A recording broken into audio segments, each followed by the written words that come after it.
जी संबित जी, एक अपडेट आ रही है। 8 सीटों पर जो हार जीत का अंतर है वो 200 से कम वोटों का है और आपको बता दें कि 60 से ज्यादा ऐसी सीटें हैं जहां पे 1000 के इर्द गिर्द जो है वो जीत हार का अंतर है 76 सीटों पर, और उसके अलावा 20 से ज्यादा सीटें ऐसी हैं जहां पर हार जीत का अंतर 500 सीटों का है। 28 सीटें हैं, तो जरा अंदाजा लगा लीजिए कि 28 सीटों पर 500, 8 पर 200 और उसके बाद 76 ऐसी हैं जिन पर 1000। तो चुनाव अभी भी किसी भी ओर जा सकता है शहनवाज जी, या फिर आश्वस्त हैं?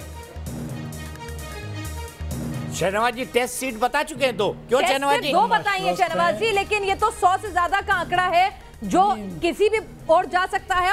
और कांग्रेस की तरफ से तर्क आ रहा है कि अभी रूरल बैलेट खुलने बाकी है। देखिए, कांग्रेस बिहार को नहीं जानती है।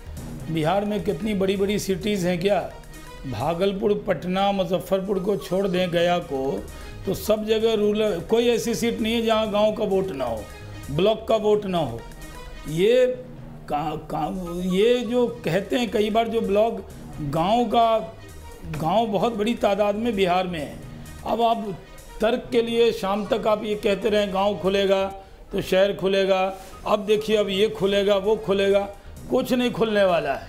कांग्रेस पार्टी जहां है वहां हार तय है, जहां बीजेपी है वहां जीत तय है। नरेंद्र मोदी जी पर लोगों ने यकीन किया है, विश्वास किया। बिहार में जाति के नाम पर वो गठबंधन होता था, लेकिन एक नई जाति आई है जो मोदी जी की, गरीब की जाति है। जो गरीब है उसको लगता है मोदी है तो वो भूखा नहीं रहने देगा, गरीब मोदी है तो हमें बरसात में भीगने नहीं देगा, पक्का मकान देगा, मोदी है तो पहले वो गरीब की चिंता करे।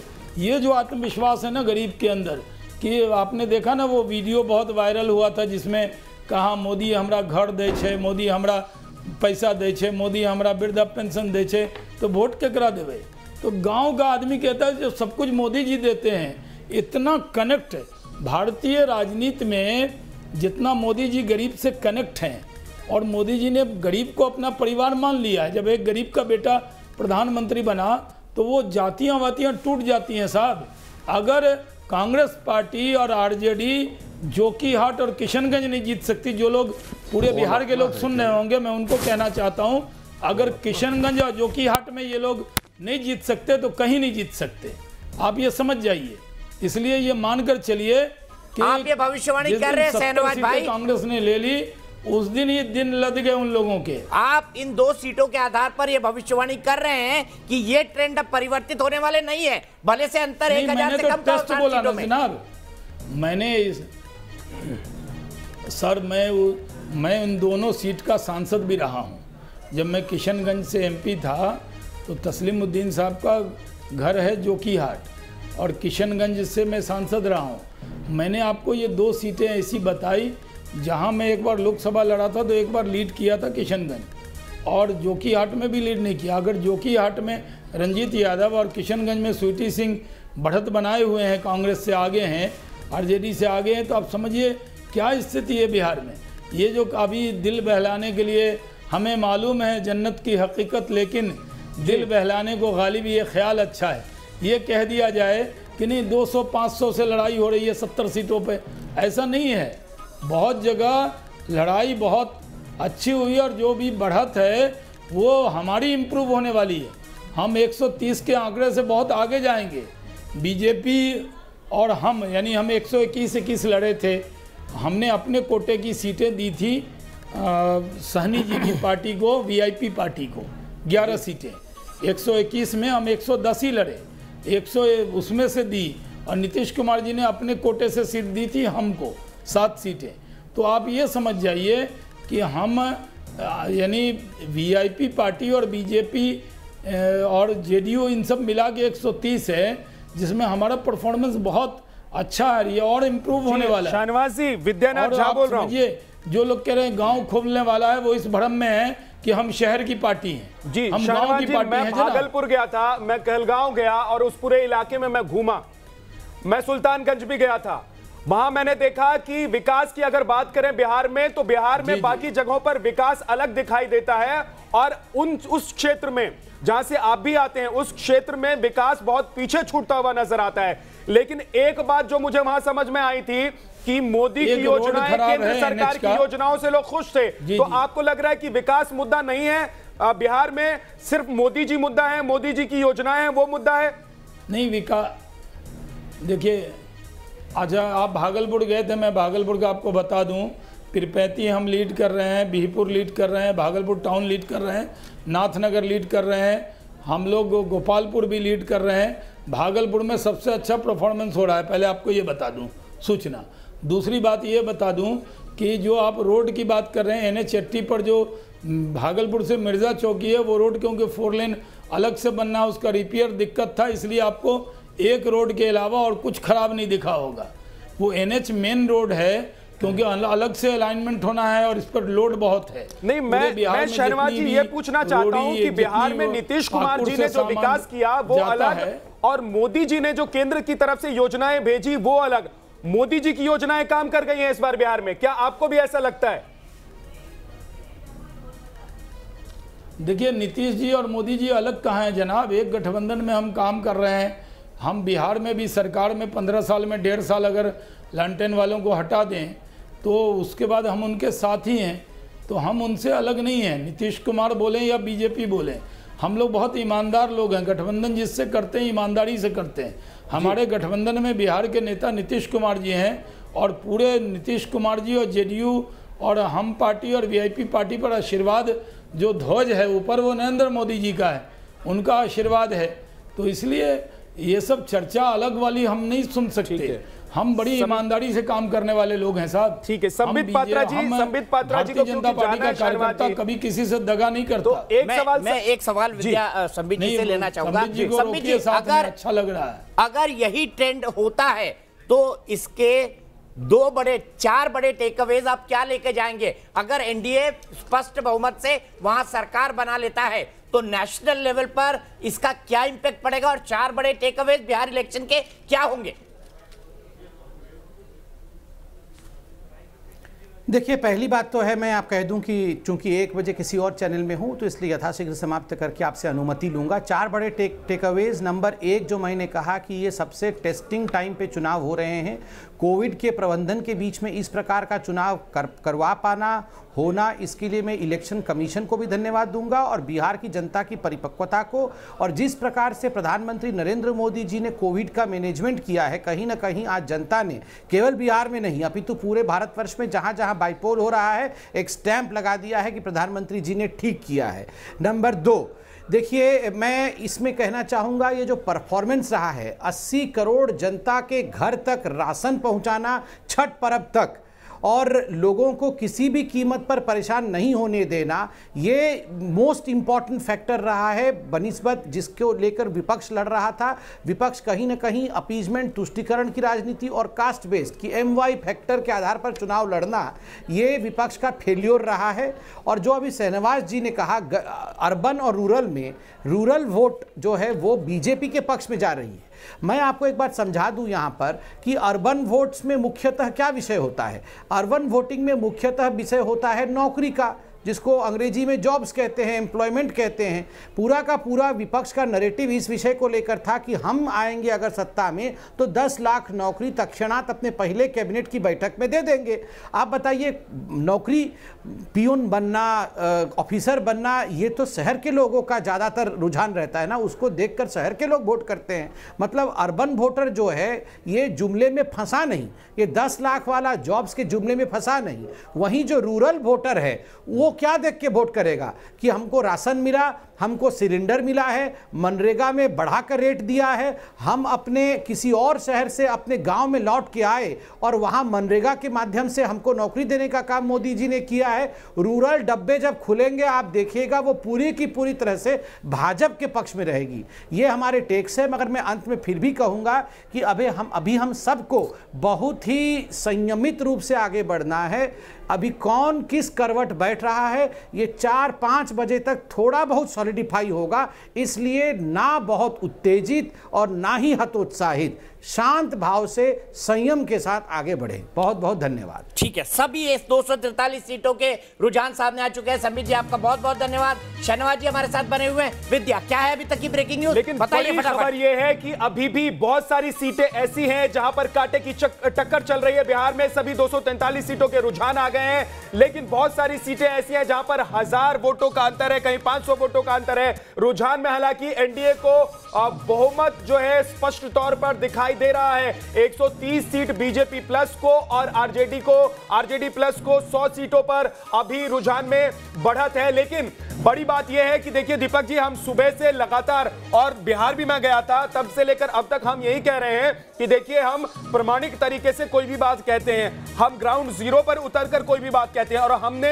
आज सबसे पहले तमाम एग्जिट पोल लगातार लोग देख रहे थे, सुन रहे थे, समझ रहे थे, लेकिन सबसे पहले जो रुझान आया था हमने उस वक्त बता दिया था कि देखिए एनडीए को लीड मिल रहा है बिहार में, यानी कि एनडीए की सरकार बन सकती है रुझान में। और जैसे ही हमने वो रुझान दिखाए थे उसके बाद तमाम जो रुझान रुझान जो अलग अलग जगहों पर दिखाई दे रहे थे वो सब बदलने लग गए थे। लेकिन हम बहुत प्रामाणिक तरीके से दिखा रहे हैं। मैं भी बता दूं, पहली आरजेडी की बड़ी है, 100 से ऊपर हो गई है आरजेडी इस वक्त। 102 पे महागठबंधन आगे चल रहा है। वहीं भारतीय जनता पार्टी को 5 सीटों का फिलहाल नुकसान हुआ है। 128 बहुमत से ज्यादा, बहुमत से 6 सीटें ज्यादा, और लोक जनशक्ति पार्टी 3 पर इस वक्त है और अदर्स 10 पर, यानी अदर्स के खाते में भी नंबर आ रहा है। और ये देखिए जेडीयू के दफ्तर में इस वक्त पटाखे चल रहे हैं। हाँ, संबित पात्रा कह रहे थे दीपक जी कि संयमित होकर हम सभी पार्टियों को, सभी नेताओं को अभी थोड़ा धैर्य रखने की जरूरत है, संयमित होकर बोलने की जरूरत है। लेकिन जेडीयू में देखिए उत्साह नजर आ रहा है, क्योंकि एक बार ऐसा फिर से लग रहा है जेडीयू के कार्यकर्ताओं को, नेताओं को, समर्थकों को कि उनकी सरकार फिर से बिहार में बनने जा रही है। हालांकि हम भी ये कह रहे हैं कि अभी थोड़ा सा धैर्य रखिए। 2 से 4 बजे का जो टाइम होगा वो बहुत क्रूशियल टाइम होगा, महत्वपूर्ण टाइम होगा, और उस वक्त लगभग ये तय हो जाएगा शहनवाज जी कि अभी बिहार में क्या होने जा रहा है वो स्पष्ट तौर पर समझ में आ जाएगा। लेकिन हम देख रहे हैं शहनवाज जी कि जेडीयू के दफ्तर में तो पटाखे फूटने लग गए हैं।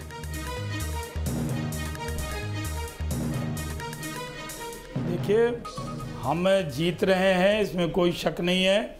जैसे जैसे नतीजे आ रहे हैं उसमें हमारा रुझान ज़्यादा दिख रहा है और हम लोग बहुत अच्छे से जीतेंगे, कोई शक की गुंजाइश नहीं है।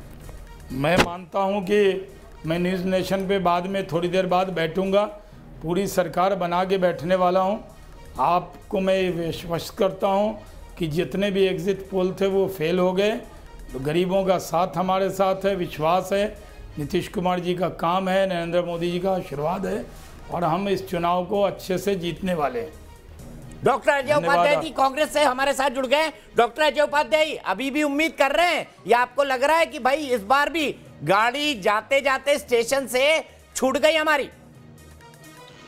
दीपक भाई, संभावनाएं तो अभी भी हैं, इसमें कोई दो मत नहीं है। जैसा कि आपका भी रिपोर्ट कह रहा है कि 1000 वोट के अंतर से बहुत सारे सीट जो भी निर्णय होगा बिहार की जनता का, उसको आशीर्वाद समझकर हम स्वीकारेंगे।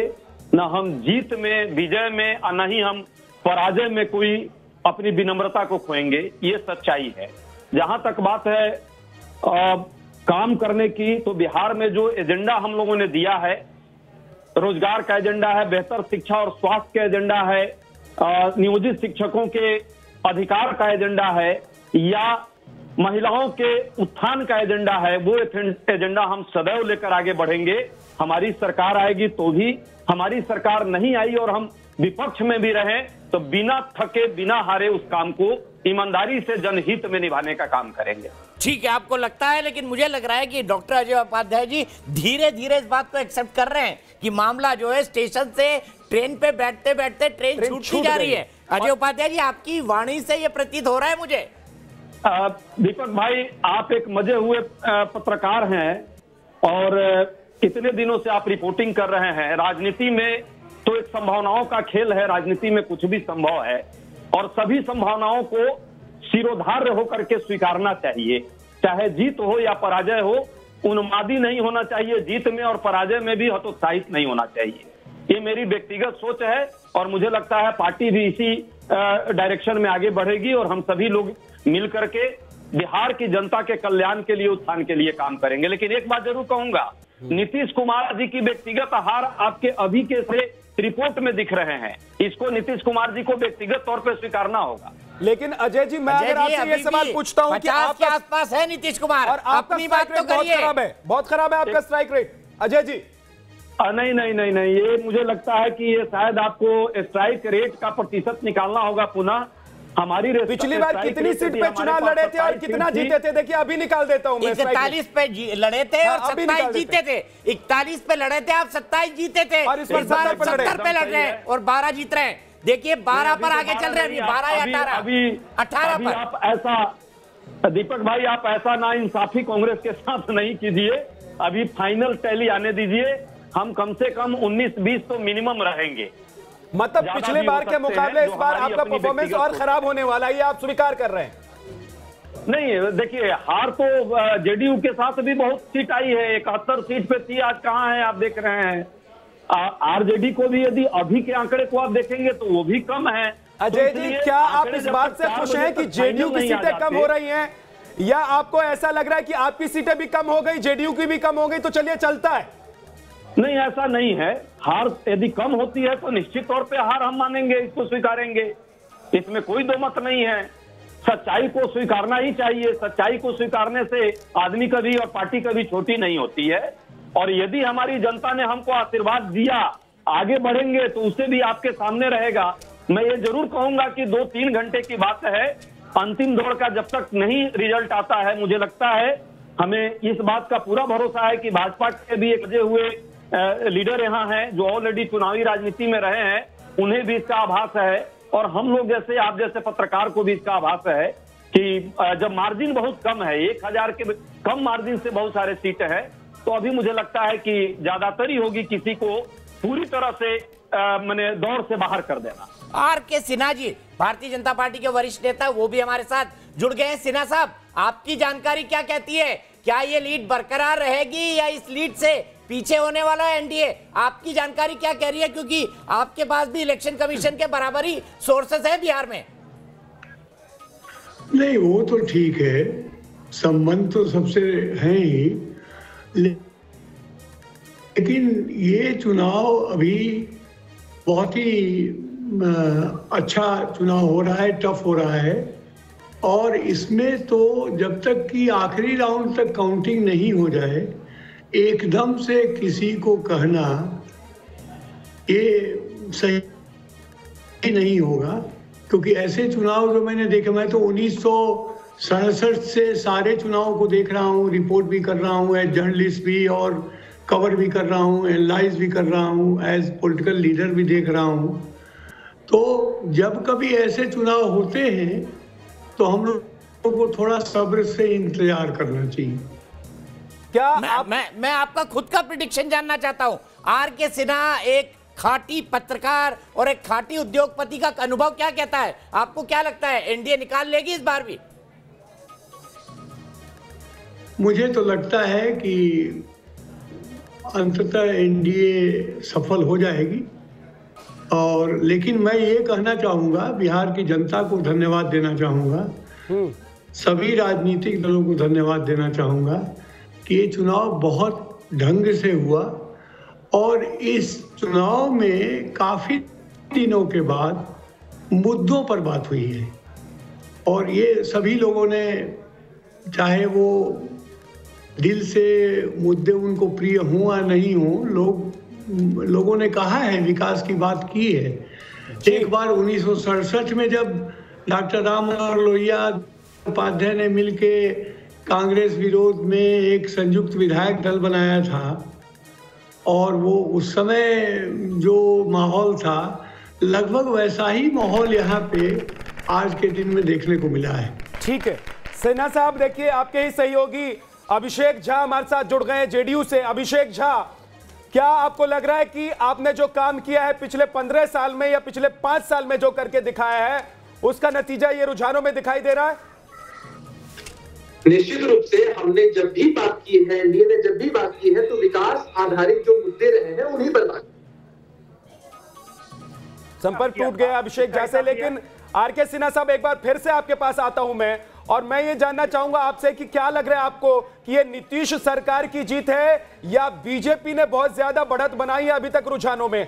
तो ये बीजेपी की जो योजनाएं हैं, बीजेपी की तरफ से जो प्रचार किया गया, बीजेपी की तरफ से जो मुद्दे उठाए गए, उसकी जीत है। जी, अभी थोड़ा इंटरेस्टिंग पॉइंट सामने आ रहा है। उदित राज का स्टेटमेंट आ गया है, उन्होंने फिर से ईवीएम पर ठीकरा फोड़ा है और अभी से ईवीएम पर गलती निकालने लगे हैं। अब गलती ईवीएम में है या उनकी स्ट्रेटेजी में? सुनते हैं उदित राज ने क्या कहा है। जमीन से हो सकता है तो ईवीएम क्या चीज है?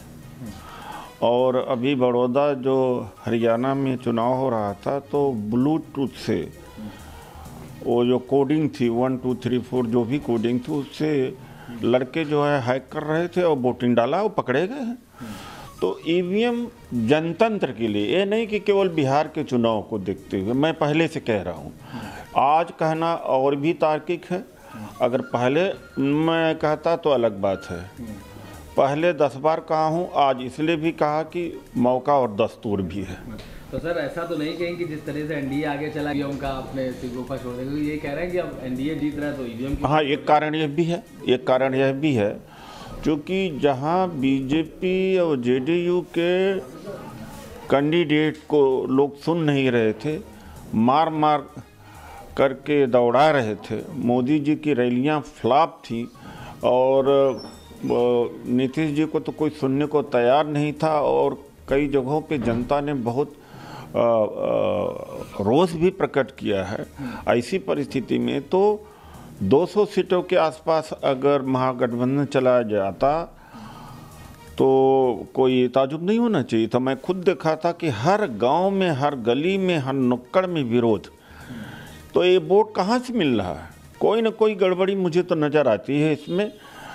मैं अपनी व्यक्तिगत तौर से कह रहा हूँ, जो मेरा ऑब्जर्वेशन है, मेरा व्यक्तिगत तौर से, इसको आपको पार्टी का हिस्सा न मांगना कि कांग्रेस पार्टी का ये बयान है, कांग्रेस पार्टी का बयान नहीं, मेरा खुद का ऑब्जर्वेशन है, जो ज़मीन का मैंने ऑब्जर्वेशन देखा।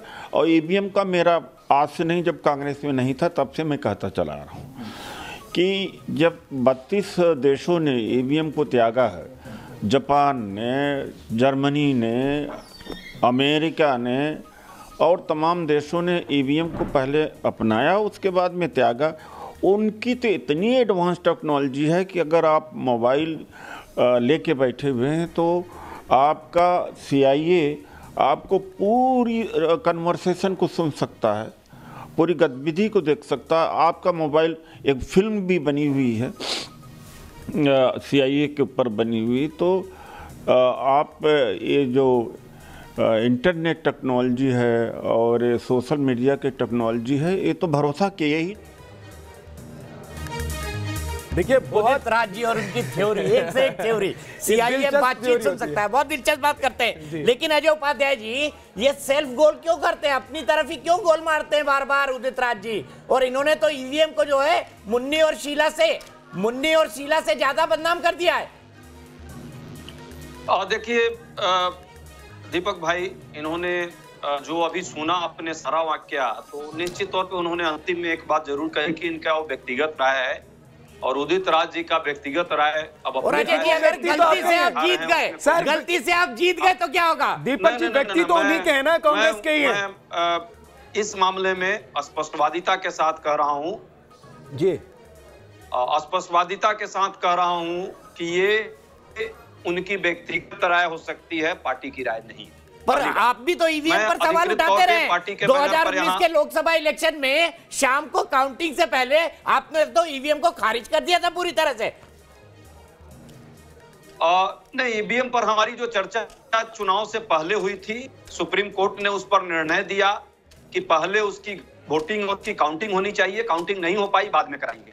कोई आपत्ति एक चीज मैं पूछना चाहता हूं आपसे जी, लेकिन आज के किसी एपिसोड में स्पष्ट मैं कर दूं कि ईवीएम से कोई बात नहीं है। जनता का जो आशीर्वाद होगा हम उसको स्वीकारेंगे और आगे बिना थके, बिना रुके बिहार की जनता के कल्याण के लिए, उनके उत्थान और बिहार के नवनिर्माण के लिए हम पूरी एक माने प्रतिबद्ध प्रतिपक्ष की भूमिका निभाएगा। ठीक है, ये बाइट रिकॉर्ड कर लेते हैं। ना अजय उपाध्याय जी, मैं एक बात यहाँ पे कहना चाहूंगा, लोग उदित राज जी का बयान सुनने के बाद ये जरूर बोलेंगे, नाच ना आवे आंगन टेढ़ा। अब उदित राज जी एक निश्चित तौर पे एक वरिष्ठ नेता हैं, भाजपा में भी थे, अभी कांग्रेस में हैं। उनका व्यक्तिगत बयान है, उन्होंने स्पष्ट कहा, वो भाजपा में तो भी बात थे, अभी भी रख रहे हैं, उनके अनुभव बता रहे हैं। तो आपसे देखें, पार्टी का ये अभी कोई अधिकृत बयान नहीं है। पार्टी का अधिकृत बयान मुझे नहीं लगता कि आप भी इसको चलाएंगे, और पार्टी का जो निर्णय होगा रिजल्ट के बाद। अजय उपाध्याय जी, आपको पता है खिलाए पिलाए का नाम नहीं होता है, देव पटके का होता है। इन्होंने तो देव पटका है आपकी पार्टी को एक स्टेटमेंट में। अब देखिए, चर्चा पर चर्चा, राजनीति ये सब चलती रहती है। राजनीति में हर चीजों का अपना अर्थ है, अपना मायने है। आप जो मायने निकालना चाहें झा जी, आप स्वतंत्र हैं, लेकिन एक बात है कि अभी 2-3 घंटे बचे हुए हैं, और मैं ये मानकर चलता हूं कि जनता का जो निर्णय होगा हम सहर्ष स्वीकारेंगे। ठीक है, चलिए आपकी ये बात हम रिकॉर्ड करके रख भी लेते हैं अजय जी, और कोई अगर आपका नेता या प्रवक्ता कहेगा बाद में कि ईवीएम में प्रॉब्लम थी तो हम उसको सुनवा देंगे, दिखा देंगे दीपक जी। लेकिन आरके सिन्हा साहब बहुत देर से आपकी बात सुन भी रहे हैं और मुस्कुरा भी रहे हैं। आरके सिन्हा साहब, क्या कहना चाहते हैं आप? देखिए, जो लोग ईवीएम से बैलेट पेपर पे जाना चाहते हैं, एलईडी बल्ब से वापस लालटेन पे जाना चाहते हैं, उनके बारे में मैं क्या कहूँगा। भारत की चुनाव व्यवस्था, भारत का चुनाव आयोग, भारत की चुनाव प्रक्रिया विश्व में सर्वश्रेष्ठ है। अभी जो अमेरिका के चुनाव में हुआ आपने देखा, वहाँ 50 स्टेट में 50 तरह के नियम हैं और 50 तरह की काउंटिंग, 50 तरह की वोटिंग, बैलेट पर के पहुंचने और नहीं पहुंचने पर कितना विवाद हुआ जी। हमारा चुनाव आयोग, मैं रोक रहा हूं आपको, मैं आपको रोक रहा हूं सिन्हा साहब, माफी के साथ। लेकिन इस वक्त एक बड़ी खबर आ रही है, कोरोना की वजह से जो नतीजे हैं वो थोड़ी देरी से आ सकते हैं। देर शाम तक बिहार चुनाव के नतीजे आएंगे, और जैसा कि लगातार चर्चा भी हो रही थी कि अभी जो गिनती हो रही है वो स्लो हो रही है, क्योंकि कोरोना की वजह से हर बूथ का जो ईवीएम था वहां पर नंबर्स सीमित कर दिए गए थे। कितने नंबर्स वहां पर पहुंचेंगे, लोगों की संख्या कितनी होगी, वो सीमित कर दी गई थी। तो जाहिर सी बात है कि गिनती भी उसी आधार पर हो रही है, धीरे धीरे गिनती हो रही है। लिहाजा देर शाम तक बिहार चुनाव के नतीजे स्पष्ट होंगे, आएंगे, लेकिन रुझान जो हैं वो तो आ रहे हैं लगातार, और रुझानों में एनडीए को बहुमत है इस वक्त। आरजेडी प्लस यानी महागठबंधन को 103 सीटें मिल रही हैं, और एलजेपी बहुत नीचे दीपक जी जाते हुए 1 सीट पर एलजेपी आ गई। मैं एक और एडिशनल जानकारी देना चाहूंगा। चुनाव आयोग का जो बयान आया है उसके मुताबिक हर बार लगभग 25 राउंड होते थे गिनती के, लेकिन इस बार 35 राउंड होंगे, इसीलिए लेट इवनिंग तक नतीजे आएंगे, और कुछ जगहों पर 50 राउंड भी होंगे विद्या। तो अब जो कैलकुलेशन निकल कर सामने आ रहा है चुनाव आयोग का, वो ये कह रहा है कि 5 से 6 के बीच अब नतीजे क्लियर हो पाएंगे। इसीलिए संबित पात्रा कह रहे थे कि धैर्य रखने की जरूरत है, इसीलिए अजय जी भी कह रहे हैं कि थोड़ा सा धैर्य रखने की जरूरत है। लेकिन अभिषेक जी, आपके पास मैं आता हूं, क्या लग रहा है आप लोगों को कि आपने जो काम किया उसी आधार पर वोट मिला है आप लोगों को? अगर ऐसा है तो रुझान में ही सही, लेकिन सीटें इतनी कम क्यों हो गई हैं? ये निश्चित रूप से एनडीए से चुनाव में गया था, नीतीश कुमार जी जब भी उनका भाषण सुनेंगे, 15 वर्षों में हमने जो विकास कार्य किए थे उनका लेखा जोखा जनता के सामने रखते थे, और विकास को ही हमने अहम मुद्दा बनाया था। और दूसरी बात कि आप कह रहे हैं सीटें कम आ रही है, जब हम फाइट में होते हैं कहीं पर तो कुछ लोग नकारात्मक राजनीति करने के लिए जाने जाते हैं और आते भी हैं। खासकर मेरा इशारा सीधा सीधा लोजपा की तरफ है कि जिस तरह की नकारात्मक राजनीति करने की कोशिश उन्होंने की है, बिहार को संवारने की बात कभी नहीं की, लेकिन असंभव नीतीश का नारा दिया।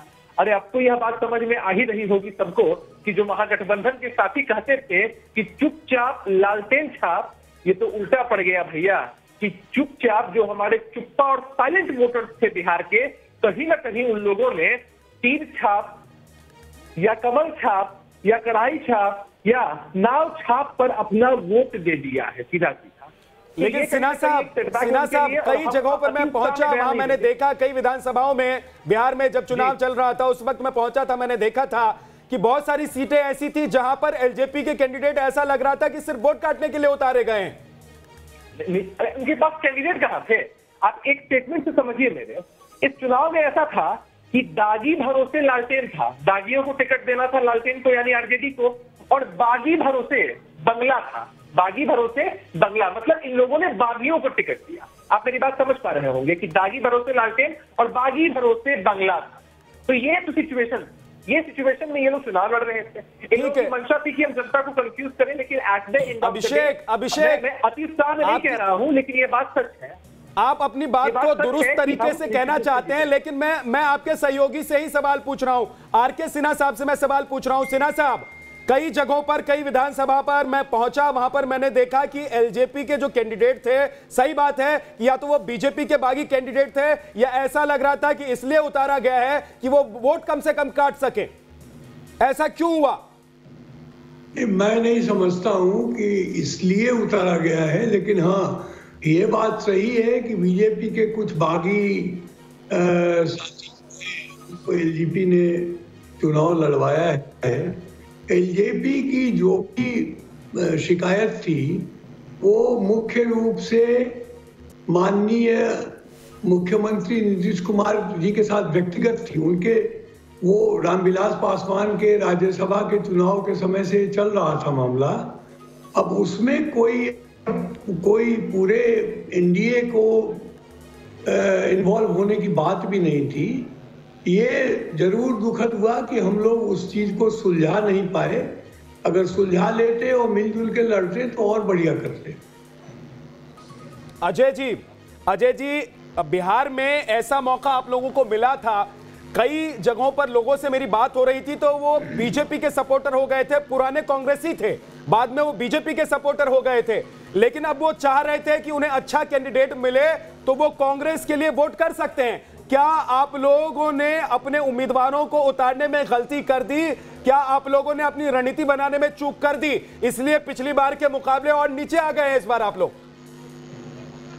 मुझे लगता है रिजल्ट आने के बाद ही इस पर हम सही से एनालिसिस करके, और इस पर क्या हमारी कमी रही, क्या रणनीतिक फेल्योर रही, या अच्छाई रही, या हमारे स्ट्रेटेजिस्ट की कमी रही, टिकट बंटवारे में कोई गलती हुई है, ये तो सारी चीजें आफ्टर रिजल्ट ही एनालिसिस के बाद ही पता चलेगा। यदि अभी इसी वक्त मैं इन सारी चीजों की चर्चा आपके सामने करूं तो मुझे लगता है वो एनालिसिस भी सही नहीं होगा और वो नाइंसाफी होगी। पार्टी का जो भी कार्यकर्ता है, पार्टी के लीडर हैं, निरंतर पार्टी के लिए वर्क कर रहे हैं। पिछले कई महीनों से पार्टी के लोग ने सड़क पर भी संघर्ष किया है और पार्टी को खड़ा किया है। टिकट बंटवारे में एक क्विक अपडेट कर देता हूं अजय जी, मैं आपको यहीं रोकूंगा, मुझे एक ब्रेक लेना है। एक क्विक अपडेट दे देता हूं। 243 में से 243 सीटों के रुझान आ गए हैं। हम आपको एक बार फिर से बता दें, 5 से 6 बजे तक का इंतजार करना होगा फाइनल पिक्चर के लिए। लेकिन फिलहाल 129 सीटों पर एनडीए आगे चल रहा है, 103 सीटों पर महागठबंधन आगे है, लोक जनशक्ति पार्टी सिर्फ 1 पर और अदर्स 10 पर। तो यहां अभी भी कांटे का मुकाबला है, क्योंकि कोरोना के चलते काउंटिंग बहुत धीरे हो रही है। अभी भी कई राउंड की काउंटिंग बाकी है। इसीलिए चुनाव आयोग ने बयान दिया है कि शाम तक का इंतजार करिए फाइनल रिजल्ट्स के लिए। फिलहाल एक ब्रेक लेते हैं, कुछ ही मिनटों में फिर हाजिर होते हैं मैं और विद्या।